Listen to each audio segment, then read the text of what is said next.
Hello, my name is Brandon Gailey, and I'm the CEO of BuyReputation.com. Today we're going to be talking about search engine marketing and how to optimize your campaign, both in the areas of pay-per-click and SEO. If you'd like to get a free consultation from my company, BuyReputation.com, just click on the link below this video at any time, and I'll personally handle your consultation. So let's move along to the tips. We're going to start with pay-per-click. And with pay-per-click, it's important with all of your campaigns that you use a tracking code. If you don't take the moment to put your tracking code on your landing page of whatever your action is, then you're flying blind, and essentially you're probably going to end up wasting anywhere from hundreds to thousands to tens of thousands of dollars depending upon how much you spend monthly. So take the time to get this done before you spend a dollar. Then number two would be to monitor and adjust daily. So once you've got your tracking code in place and you've got your campaign going, don't just let it run. You have to monitor it every single day. Look at every single keyword, what's working, what's not, and eliminate the stuff that's not working and keep the stuff that does. It's very simple. If you don't monitor it, every day that you spend, you're not monitoring it, you're not optimizing your campaign, and once again, you're losing money. The goal is to get to a point down the road where you are only spending money on words or websites that make you money. So the number one area of pay-per-click is AdWords. And if you don't know what AdWords is, it's essentially Google's pay-per-click system. These are the advertisements that show above organic search. Now they're broken down into textual and image ads. For textual ads, you want to focus on two main areas: your Google search and your Google network of sites.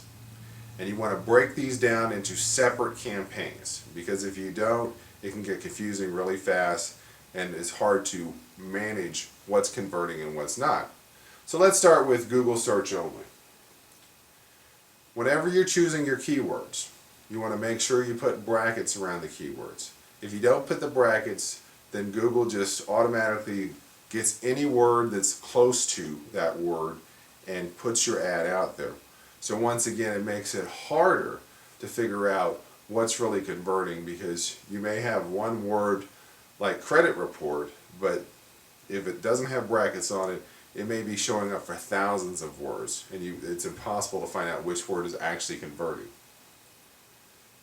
Number two, focus on buyer words. When I say buyer words, it can be as simple as buy this product. So buy diamond necklace. Or for services, buy services. Or search engine marketing services is another buy word as opposed to search engine marketing. So someone just searching for search engine marketing by itself, they may not be a business at all. It may just be some person at home trying to find out more, a person that's in that profession that is trying to find out more about search engine marketing. But when you add services to it, search engine marketing services, all of a sudden this breaks down and targets in on the people that are actually looking to spend money on services of a company. So that makes a big difference between those two words. And finally, for Google search, you want to make sure you geo-target your region. Whether you are national or local, it really doesn't matter. A national company with a headquarters in Houston, Texas, is going to have a better chance of converting companies within Houston, Texas first. So you can have your national campaign and your regional campaign and keep them separate, so you can manage both of them, and that you can have ads for specific ones. And if you're a national headquarters with 8 offices, you'll want a regional campaign for each of those 8 offices. So whenever you create your advertisements, you can make sure that those advertisements are tied into that city. For example, for Houston, you'd have Houston in the title, and it would be Houston Search Engine Marketing Services. And that would allow people that are, where it's showing up in Houston, they identify right away, as opposed to if you didn't have the city in the title. With AdWords, the second aspect of textual ads will be the network. And network sites, these are essentially just any site that is signed up to a campaign called AdSense, where they're basically sharing 50% of the revenue. So 50% of the money that you spend goes to the site, 50% goes to Google. Now there are some good sites in this, but the downside is that anyone can sign up to this program. So this is something that you really have to stay on top of. And some of the ways to do this is setting a budget for the daily spend for this, making sure that it's a low budget. Maybe start with $25 or $50 and $1 per click or $2 per click. And that allows it to stop every day. So when you do get the occasional bad couple of sites that are just pushing clicks and there's no chance that they're going to convert, you can block those sites immediately. Now for the domains that you identify on the Google network that are converting, you want to move those over to managed sites, and it's as simple as clicking on each of them and then pulling the drop down menu saying that you want to move those to managed sites. So the goal is, after a couple of months of running through the Google network, that you identify anywhere from 20 to 150 sites that are converting and move those to managed, and then eliminate the automatic placements, because the automatic placements typically will not convert well, and for the Google network campaign to work, you have to actively go in and identify the sites that are converting and move them out, and then eliminate the automatic placements. The second aspect of Google AdWords, which shows the most promise, are image ads. And image ads within the Google network work well because most companies do not take the time to make the images. So it's real easy for any company to go into Google AdWords and type up copy for textual ad. But it becomes increasingly difficult to make 6 or 7 targeted image ads for different sizes and then have those approved by Google. So what you'll find by going in this direction, you're going to have lower pay-per-click and sometimes higher conversions. So I highly recommend anyone taking the time to create the images. And you want to make sure that the images are very simple. Don't complicate it with too many words. Get your action on there, maybe one image, and make it congruent to the landing page. So if your ad is trying to get people just to click and it's not in line with what you're selling on your landing page, then you're not going to have a good conversion ratio. So feel free to get less clicks and take the congruency over more clicks and less congruency. Then the other area of pay-per-click is Bing and Yahoo. And AdWords is king, so you definitely want to start there first. Get that down, spend all your time there, and then once you monetize AdWords and you can't make any more money off of that, then move to Bing and Yahoo to try to push it a little further.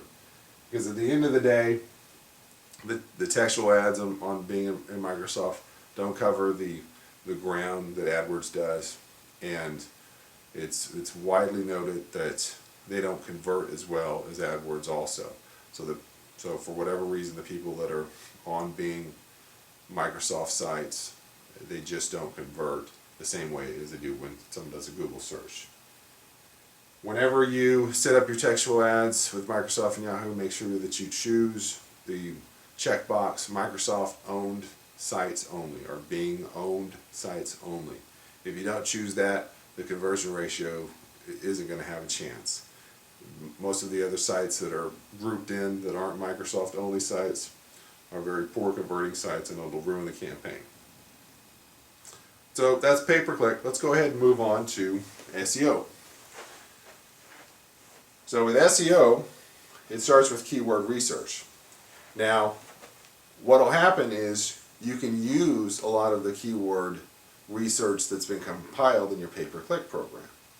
So if you've been running your AdWords for a couple of months and you've identified 10 to 15 words that convert consistently, those 10 to 15 words are going to essentially be your primary words that you're going to focus your SEO campaign on. Because at the end of the day, you don't want to drive search engine optimization traffic to your website that doesn't convert. It's just a number at the end of the day. It's just traffic. You want to make sure that you are focusing on converting traffic, and that's why it's good to use the AdWords data that you've compiled with your campaign in regards to conversions. Secondly, you want to do a competitor analysis. So your competitors have been doing this for anywhere from 10 to 15 years, and their information is readily available through a program called SEM Rush. So semrush.com, they have a free version and then they have a paid version, and it allows you to see where they're ranking and where they're getting their traffic from an SEO perspective and from a pay-per-click perspective. So when you're setting up your pay-per-click campaign, you can also lean on SEM Rush. When your keywords, you want to break them into primary and secondary. I already talked about how primary, those are the ones that are converting the most for pay-per-click. Secondary, those are everything else that you think has a chance. These are and also your longer tailed keywords. So your primary keywords may be anywhere from 2 to 3 words per phrase, or your secondary keywords may average 4 to 5. The second aspect of SEO to focus on is analytics. Now everyone, I recommend using Google Analytics. It's free and it's the easiest one to understand. It's kind of the universal area that all marketers use as the basis for their analytics. And it's free. You gotta focus on the free part. With your analytics, you want to look for low-hanging fruit. So you run your analytics first because you may have pages that are showing up on SEO for certain terms that you're already getting traffic for. So by going into your analytics and looking at the organic search results that are driving traffic, you might be able to identify areas that you can optimize a little bit better and move from a number 7 ranking to a number 1, which could triple or quadruple the traffic that you're getting. The third area is on-page optimization, and this is old school, but it still plays a big factor. And the two primary elements that you want to focus on initially are your title and description, because this is what people will see when they do the Google search, and it will determine whether they click on it. And once again, going back to the congruency of your title and your description to the landing page so that they stay there, because if they just click on it and see that it has nothing to do with what it showed up as, then they're going to back out quickly, and that could hurt your rankings long term.